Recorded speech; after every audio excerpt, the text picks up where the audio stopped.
माननीय उप मुकेश अग्निहोत्री जी, उप मुख्यमंत्री। माननीय अध्यक्ष महोदय, माननीय मुख्यमंत्री जी ने डिटेल रिप्लाई दिया है और इंटरवेंशन अभी तो रिप्लाई आना है। माननीय नेता प्रतिपक्ष की कॉन्स्टिट्यूंसी में नुकसान हुआ है और हैवी नुकसान हुआ है, उससे ये आहत हैं। लेकिन आहत होने का मतलब ये नहीं है कि आप स्वीपिंग स्टेटमेंट दे के सबको लपेट लो। नहीं, उससे क्या होगा कि जो लोग काम कर रहे हैं उनका मनोबल गिरेगा। वो कहेंगे कि अगर आपने घोड़े गधे सारे एक बराबर लपेट देने हैं। अब अध्यक्ष महोदय, पानी का महकमे की मैं बात करना चाहता हूँ और डिपार्टमेंट का बच्चा जो है सराज में पानी पहुंचाने के लिए लगा हुआ था और जिसने कभी सराज में नौकरी भी की होगी वो अफसर भी बुला के हमने सराज में लगाए। एक एक्शन से काम नहीं बनेगा, हमने 4 एक्शन भेजे, एसडीओज भेजे।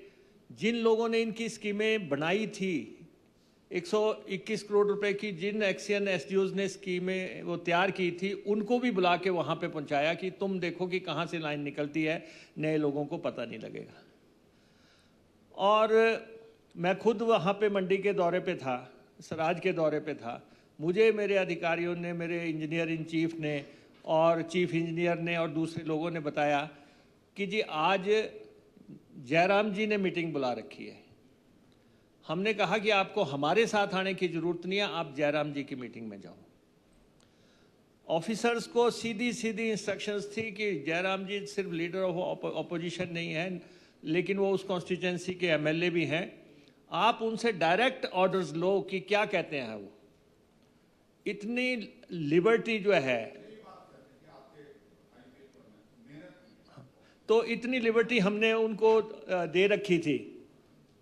और आपकी सबसे बड़ी स्कीम जो है 121 करोड़ रुपए की डैमेज हो गई, उसको 30 करोड़ रुपया चाहिए। अगर एक स्कीम हमारी ठीक हो जाती है तो एक स्कीम से ही सराज फिर बहाल हो जाएगा। अगर वो मेजर स्कीम हमारी 30 करोड़ रुपए के आसपास वाली हो जाएगी, उसका बाकी का पोर्शन जो है 90 करोड़ रुपए का ठीक है, 30 करोड़ रुपए का पूरा बह गया है। और आपने देखा होगा कि गाद जो है छत को लग गई है जाके, और बड़ी शानदार तरीके से वो स्कीम बनी थी, बहुत सुंदर स्कीम बनी थी, टूरिस्ट प्लेस लगता था वो।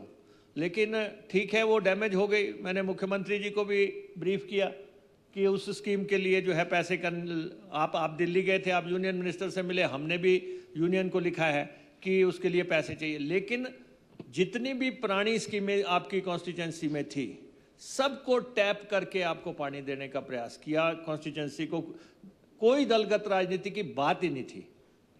आपके रोपवे की बात है, रोपवे का जो है हमने टिकट बंद कर दिया। हमने कहा सब लोग जो है मुफ्त जाएंगे इसमें, जितने दिन ये यहाँ पे रिलीफ का काम चल रहा है। उस रोपवे में 15,000 लोग गए।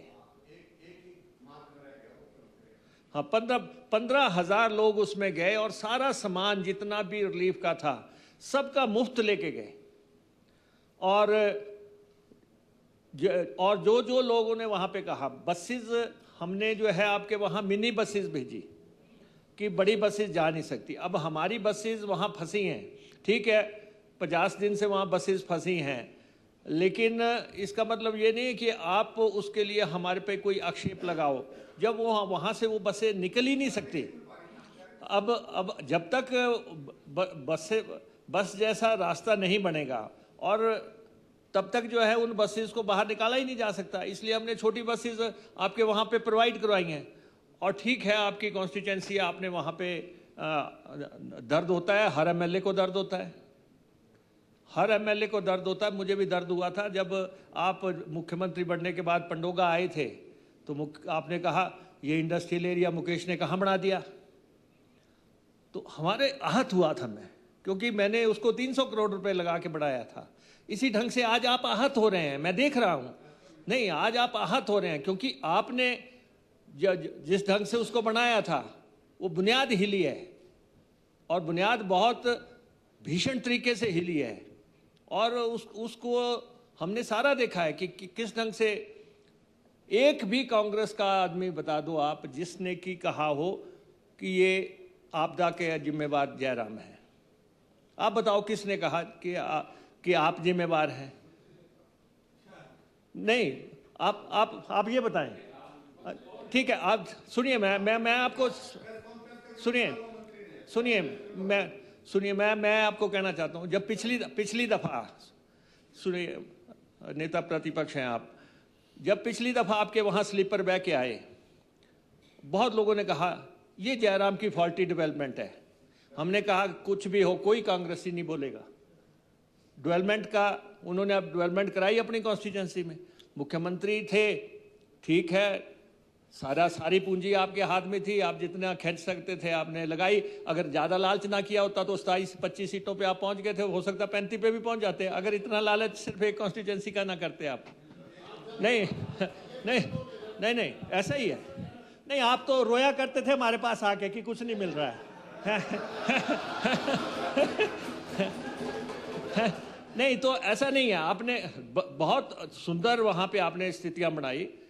ठीक है, कॉन्स्टिट्यूंसी सराज डेवलप हुआ, हिमाचल डेवलप हुआ, हरोली डेवलप हुआ, हिमाचल डेवलप हुआ, कोई और इलाका डेवलप हुआ। हमने जो बिल्डिंगें बनाई थी, हमें कहते थे ये बिल्डिंगें क्यों बनाई? कोरोना काल में उसमें हजारों लोग रहे, उन बिल्डिंगों में लोगों की जान नहीं बची। इसी ढंग से आपने रेस्ट हाउस बनाए, उसमें अभी लोग ठहरे। हमने हमारे IPH के जितने भी रेस्ट हाउस थे सारे उनके लिए खोले हुए थे। लेकिन ये आप देखें कि मैं पोज नहीं करना चाहता मैं, लेकिन ये है कि अकेले ऊना ने 10,000 किटें राशन की जो है सराज में भेजी, अकेले ऊना ने। नेस्ले इंडिया ने 5,000 किटें ऊना से भेजी। बाबा रुद्रू जो धाम है उन्होंने किटें भेजी। हमारी टालीवाल इंडस्ट्री, हमारे जो ट्रक यूनियन है उन्होंने किटें भेजी। और उसके बाद हमारी पंडोगा ट्रक यूनियन है उन्होंने भेजी।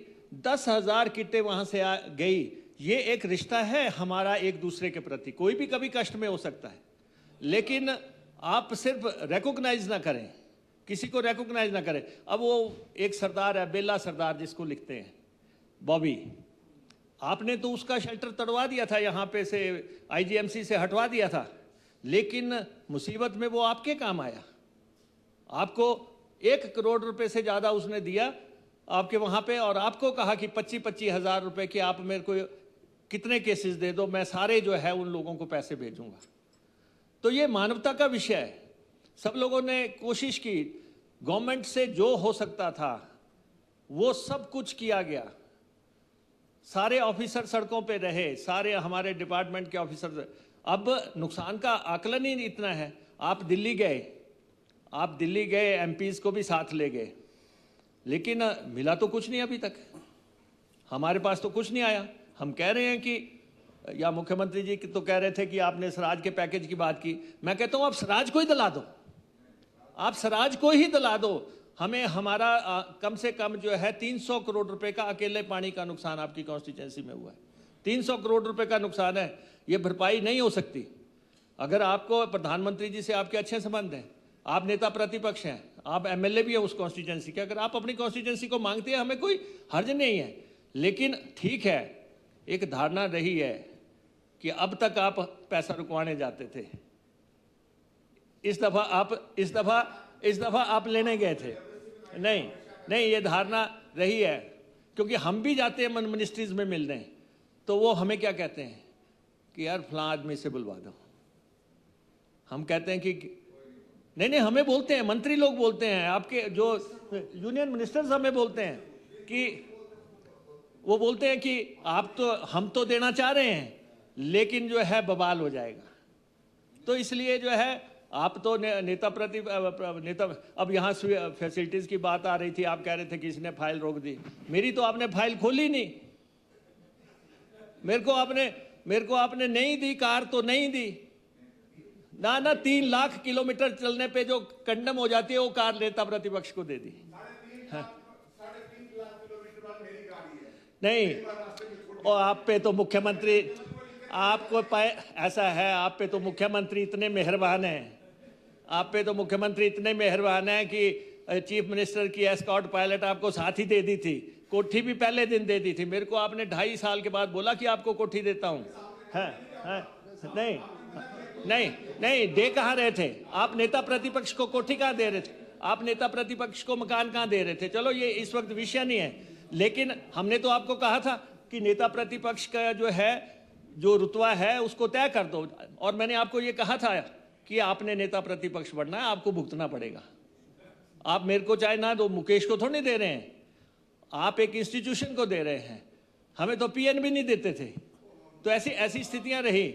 ये तो चलो जो सर राज में आता है, आज आपका हमारा है, कल आपका था, तो वही ना। इसलिए नहीं, जब नेता प्रतिपक्ष जी जब बात निकली है तो दूर तलक जाएगी, तब वो सारे जख्म जो है हरे हो जाते हैं कि आपने क्या किया।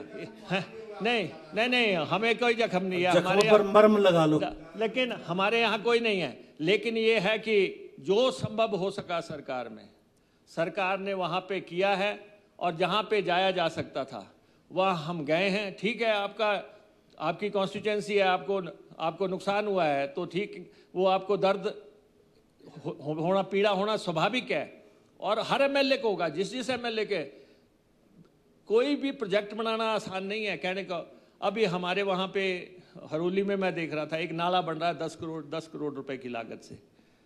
जिन्होंने 10 रुपए की नाली नहीं बनाई, वो वहाँ खड़े होकर वीडियो बना रहे हैं, देखो मुकेश का बनाया नाले की क्या स्थिति है। अरे भाई, प्रदेश में 10,000 करोड़ का नुकसान हो गया, आप नाले की एक ईंट हिली हुई है उसको लेके वीडियो बना रहे हैं। तो ऐसे लोग हैं सोसाइटी में जिन्होंने अपना काम करना है, जिन्होंने यही करना है कि ये नुकसान है। लेकिन एमएलएज अपने लिए अट्रैक्ट करता है, अपने लिए कोशिश करता है, हर एमएलए करता है, आपने भी की। और लेकिन मैं आपको ये कह देना चाहता हूँ कि पानी के विभाग ने, और आप कह रहे हैं कि टेम्परेरी बनी, लेकिन अभी चलते मानसून में, ऐसे मौसम में आप बताओ परमानेंट कैसे बन जानी है? चलिए प्लीज।